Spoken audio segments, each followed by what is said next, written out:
ETF industry grew about 4% over the June quarter, which doesn't sound huge, but when you consider that Aussie equities were down about 7% and global equities were flat over the quarter, asset growth of 4% for ETFs actually represents quite strong inflows. Spider's ASX 200 ETF put on the most in dollar terms. It added more than $200 million. That was already Australia's largest ETF, so that's just made it even larger. It's now got more than $3 billion under management. But there were some other newer, smaller ETFs that grew at a faster rate. For example, Magellan Global Equity put on about $80 million, which is an increase of about 65%. So it seems to be a success arising both as a result of Magellan's appeal as an active global equity manager, but also Magellan does seem to be benefiting from the preference for listed structures that offer that transparency and ease of execution.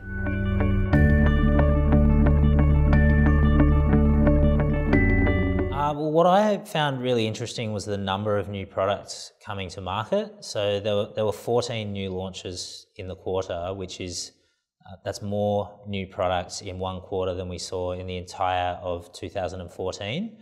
And anecdotally, we're hearing that there are still a number of products in the pipeline to be launched for the remainder of the year.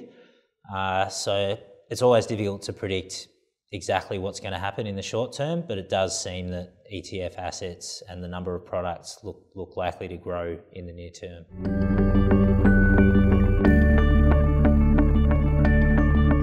Well, there has been a lot happening. It's hard to keep up with it all. Most people would be aware that there's been a large correction in the China A-Share market and ongoing volatility.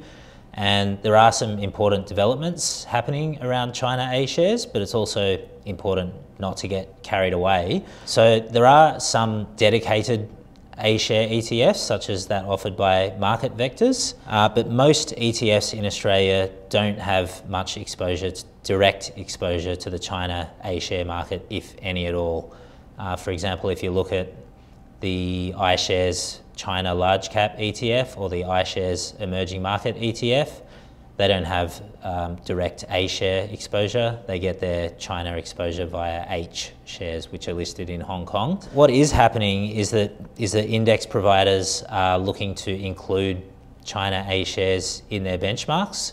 So, for example, the well-known MSCI Emerging Markets Index, MSCI has announced that they're looking to include A-shares in there, although they have postponed the possible inclusion.